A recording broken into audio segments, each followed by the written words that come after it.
Hello students, hope you're all doing well.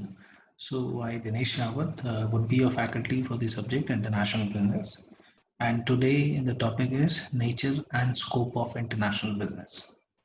So we should start. So you can see the references from where the content of this PPT has been made. So the first is International Business Book written by P.K. Sinha and Vivek Mittal. And second is International Business Environment that is written by P. Subbarao. So first, we would talk about the nature and then we would cover the scope of international business.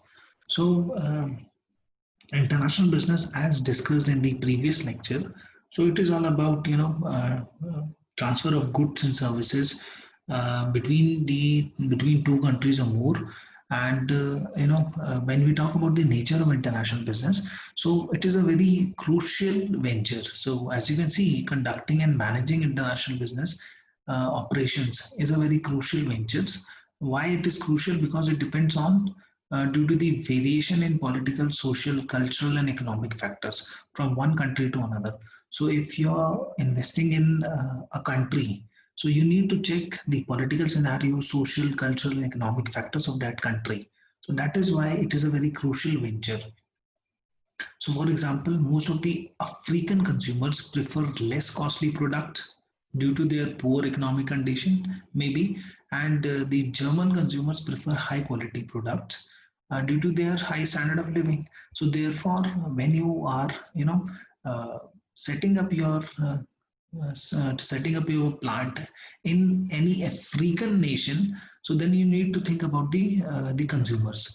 And similarly, if you are setting up your plants in Germany, then you need to think about the consumer preferences. So that is why it is a very crucial venture.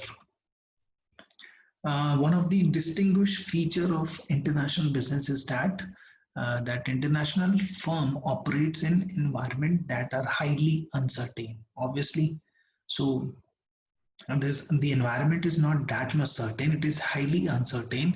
So that is one of the distinguished feature of international business.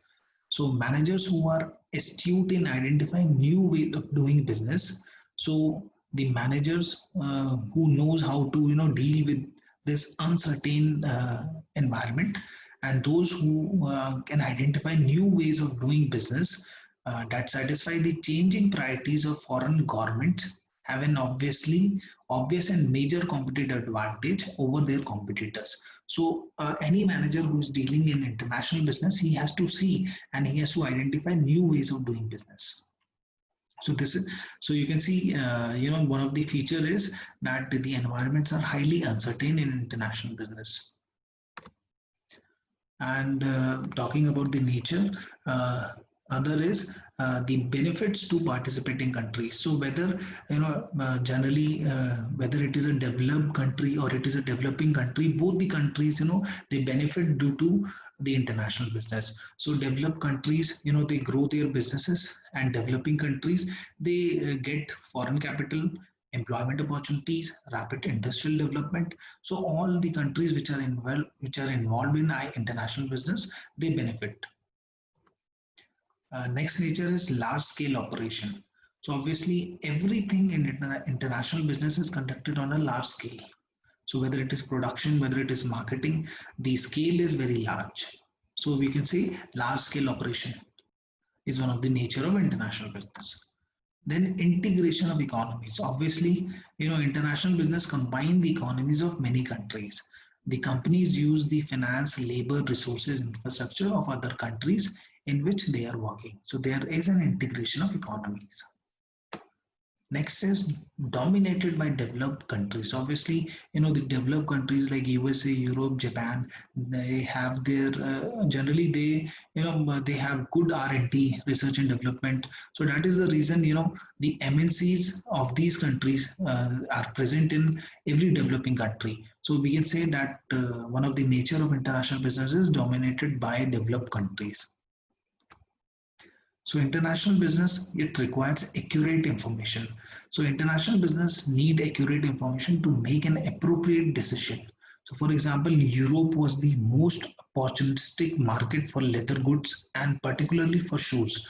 So once this information was available, so Bata, based on the accurate, Bata is one of the brand that is based on the accurate data, could make appropriate decision to enter various European market. So once you have accurate information, then it is very important in the context of international business.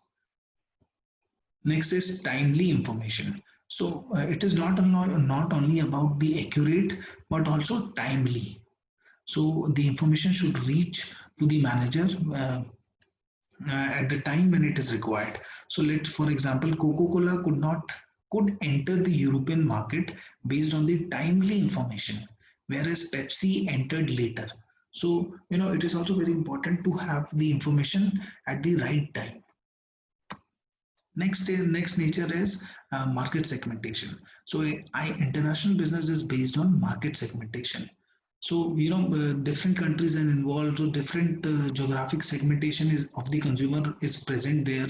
So the it produces goods according to the demand of the consumer. So since the market segmentation is there, the production of goods has to be on the preference of the consumers. Sensitive nature, that is one of the nature of international business, that it is highly affected by economic policies, political environment and technology of the country where you are planning to to have your plants and machinery. So it can play a positive role to improve the business and can also be a negative for the business. So it is very sensitive to the economic policies, political environment and technology. High risk, yes. The degree of risk associated with international business is high. These businesses require a large amount of resources, and manpower is there, money is also there. So obviously risk is there. So one of the nature of international business is high risk. Now we come to the scope. So the second part is scope of international business. So international business is much broader in its scope. It involves international marketing is there, international investment is there. So management of foreign exchange is there, procuring international finance from various institutions like IMF, World Bank, IBRD. So the scope is very large. It does not involve only the trade. There is FDI is there. There is foreign exchange, obviously, procure, and there is international marketing. So this international business is broader in scope and covers all aspects of the system. So scope of IB, that is international business, include not only the international trades of goods and services, but also foreign investment and particularly FDI, foreign direct investment. So no country developed or developing can produce all products. Obviously, it is not possible for a country to produce all the products. So in a developing country, the number of products is often limited, as a result of which it imports are in a large range. Obviously, once the number of products would be limited, so imports would be there. Hence, it tries to expand its export to earn valuable foreign exchange that in turn could be used to meet the import. So that is one of the the developing country scenario which a developing country face. So next, if you see the scope, that is it earns foreign exchange. So international business are served as an important source of earning foreign exchange. Obviously, if the investment would be there, then there would be earning, there would be foreign exchange.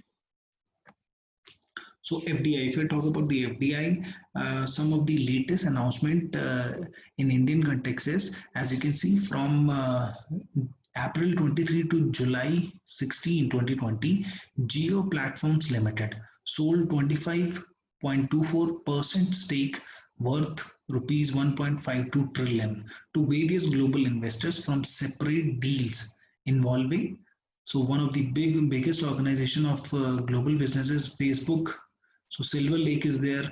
You can see Google also. So the latest. These are some of the latest development in FDI. So this Geo Platform Limited, the investment which is made by the foreign companies, this is one of the largest continuous fund raised by any company in the world. So you can see the extent of FDI which is coming into India. In May 2020, Philips, Dutch health tech and consumer electronics company, announced its plan to invest rupees 250 to 300 crore to boost its manufacturing and R&D facilities in India. Similarly, Amazon has also announced investment of $1 billion for digitizing small and medium businesses and creating 1 million jobs by 2025. So that is a huge investment.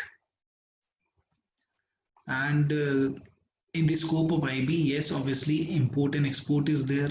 Global services are there. So, you can see the international firm also trade in services, banking, insurance, consulting, travel and transportation, etc. And in the form of fees and royalties, obviously. So global services is also one of the scope of IB. Import, export, global integration of business, since many countries are involved. So integration of business is there. Now, that was all about the nature and scope of international business. And next, so you are required to submit this assignment. So first question would be to explain how the business environment today has been different from 1980s and before. So what was the scenario before 1980 and around 1980s, and then how the present scenario is different from that. You just need to explain that, and the content, you can get the content from the first lecture, that is introduction to international business. Then the second is write a short note on global trends in FDI.